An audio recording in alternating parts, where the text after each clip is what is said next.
The WNBA GM survey has dropped, which is a survey where they ask all of these WNBA GMs questions like best players, best coaches, best offseason moves, and y'all... Welcome back to WNBA Pro. What just unfolded in the professional basketball world goes far beyond a simple disagreement over stats. It feels like a complete erasure of reality. The WNBA recently released its highly anticipated annual General Manager Survey, where 15 GMs, considered the league's top decision-makers, answered 42 questions about the best players, teams, and overall outlook for the 2026 season. But when you actually examine the results, it's almost as if Caitlin Clark doesn't exist. According to these executives, she isn't the best point guard. That title went to Chelsea Gray with 73% of the vote, while Clark received just 20%.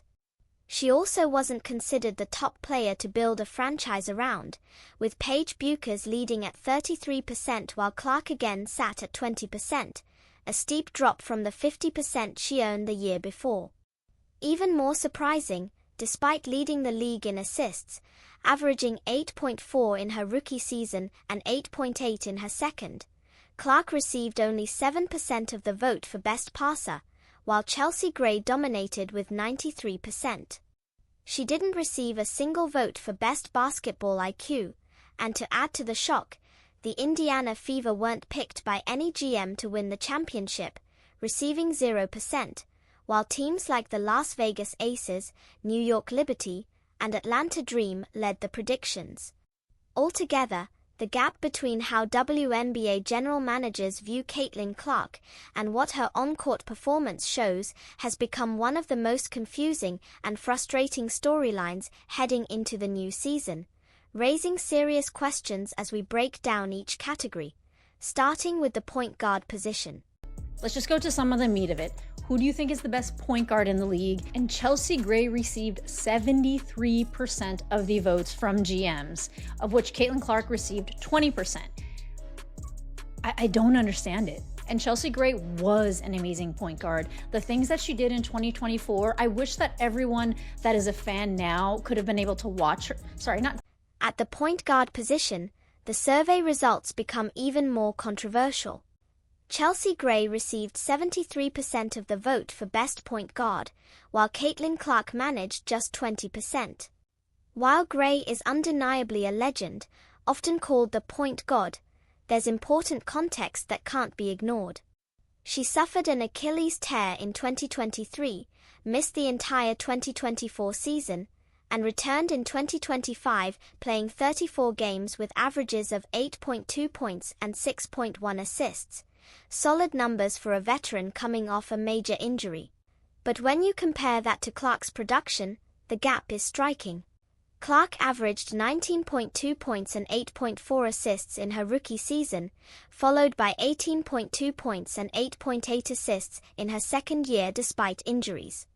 She led the league in assists, won Rookie of the Year unanimously, earned all WNBA first-team honors, and even finished fourth in MVP voting. Yet despite this, general managers still rated Gray far above her, a conclusion that feels highly questionable given the statistical evidence. The disparity becomes even more dramatic in the passing category.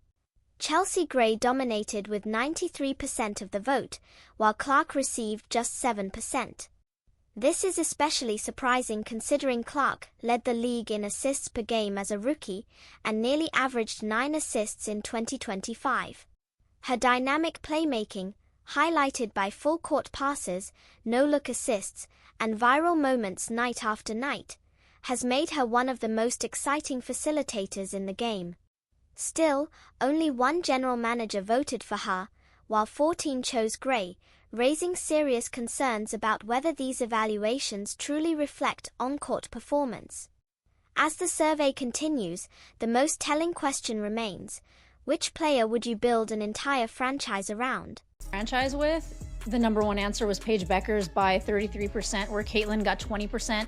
And again, I feel like the league is just forgetting the trajectory that it catapulted into when she entered the league. And I know that Paige is being pushed heavily, you know? She was just at the Met Gala, but the Met Gala is not the type of thing that Caitlin, I don't even think, would go to if she were invited, and she might very well have been invited. I do think it's interesting that 13% that said that they would start a franchise around Dominique Malonga, though. Last year, 50% of general managers looked at Caitlin Clark and saw the future of the league, the clear franchise cornerstone. This year, that number shockingly dropped to just 20%. Meanwhile, Paige Bueckers rose to 33%, and A'ja Wilson came in at 20%, pushing Clark down to third place behind a player with only one WNBA season and another who is already 30 years old. To be fair, Clark's injuries in 2025 likely played a role in shaking executive confidence. Availability does matter. However, a drop from 50% to 20% in just 1 year isn't a normal adjustment. It's a dramatic collapse that doesn't fully align with her proven impact when healthy. Moving away from a player widely regarded as one of the most dynamic playmakers and economic drivers in the sport because of an injury-affected season raises serious questions. The contrast becomes even more striking when you look at MVP predictions. According to GMs, A'ja Wilson leads with 60% of the vote, followed by Breanna Stewart at 27%, while Clark isn't even considered a primary contender.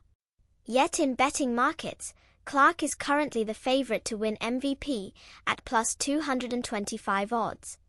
That means people putting real money on the line see her as the most likely winner, while league executives don't even rank her in the top tier. Historically, betting markets tend to be more accurate than subjective surveys, which makes this disconnect even harder to ignore. And if that wasn't enough, the biggest slight may still be ahead: the complete lack of belief in the Indiana Fever when it comes to championship predictions.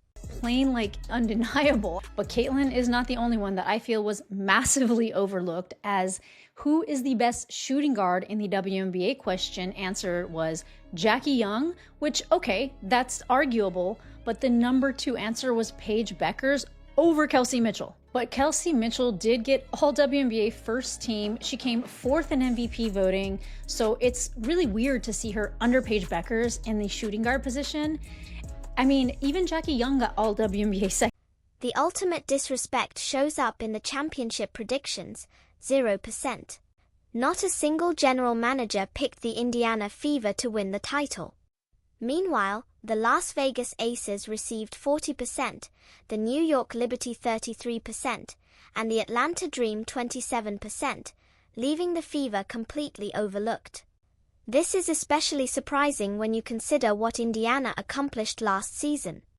They reached the WNBA semifinals despite Caitlin Clark missing a significant portion of the year, and still managed to push the eventual champions to a hard-fought Game 5 while dealing with multiple injuries across the roster. Now, heading into the new season, the team looks even stronger.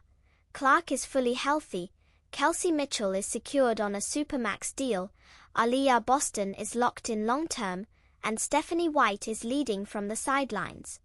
With arguably the deepest and most explosive roster in franchise history, the complete lack of confidence from every single GM raises serious questions about how this team is being evaluated. Of the year last season, what? And which head coach is the best manager, motivator of people? And I'm sorry, even if you hate Stephanie White, you don't think that she's the best coach for Caitlin Clark, what she did last season to motivate the hospital squad to get as far as they did, I will just say that is cinematic. It is what they make movies about. And she did receive 14% of the vote, whereas Becky Hammon kind of took the. This situation can be seen as either one of the greatest displays of disrespect in professional sports surveys or a major misjudgment by WNBA general managers. There's really no middle ground. To stay fair, there are valid reasons behind some of these opinions. Caitlin Clark did miss 31 games last season, and injury concerns are legitimate. Veterans like Chelsea Gray, one of the greatest point guards in league history, and A'ja Wilson, a four-time MVP and multiple-time champion, have earned their reputations. The Las Vegas Aces' recent dominance also justifies their strong backing. These are not weak candidates, they are elite players with proven success. However, acknowledging their greatness doesn't automatically make the survey results accurate. What raises concern is the growing pattern. When a player who is the betting favorite for MVP receives only 7% of the vote for best passer, something feels off. This isn't an isolated case either.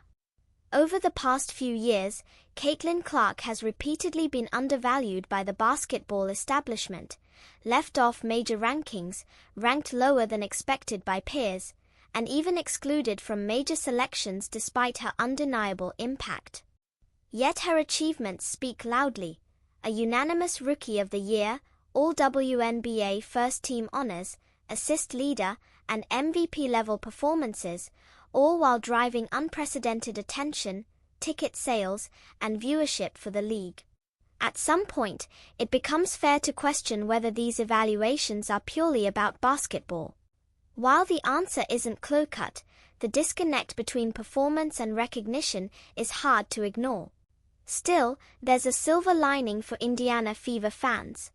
Throughout her career, Clark has consistently responded to doubt in the same way, by elevating her game. Every slight, ranking, or omission has fueled her competitive fire, and this latest survey may end up serving as the ultimate motivation heading into the next season. Were on some sort of like a mudslide, but as soon as they turned their game around, they did not lose one game.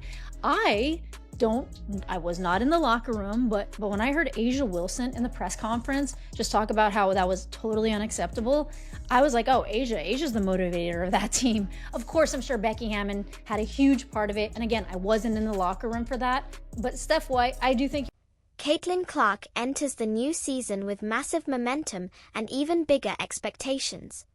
She's currently the betting favorite to win MVP at plus 225 odds, and is coming off an incredible preseason stretch where she shot an impressive 70% from the field over her last 2 games. During the off-season, she worked closely with trainer Brandon Payne to refine her three-point shooting mechanics, and now she returns fully healthy and highly motivated.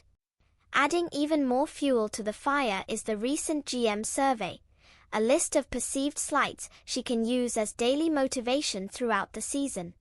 The stage is perfectly set for opening night, where Clark will face off against Paige Bueckers, the player many general managers believe is the future of a franchise, while Clark represents the betting favorite for MVP. With the spotlight shining bright on national television, this matchup symbolizes the growing divide between perception and performance. As the 2026 season tips off, there's a strong sense that by the end of it, many of the decision-makers who overlooked Clark may come to regret it. Now the conversation shifts to the fans. Is this survey a clear sign of disrespect, or are the general managers seeing something others aren't? Either way, the season is about to begin, and the answers will unfold on the court.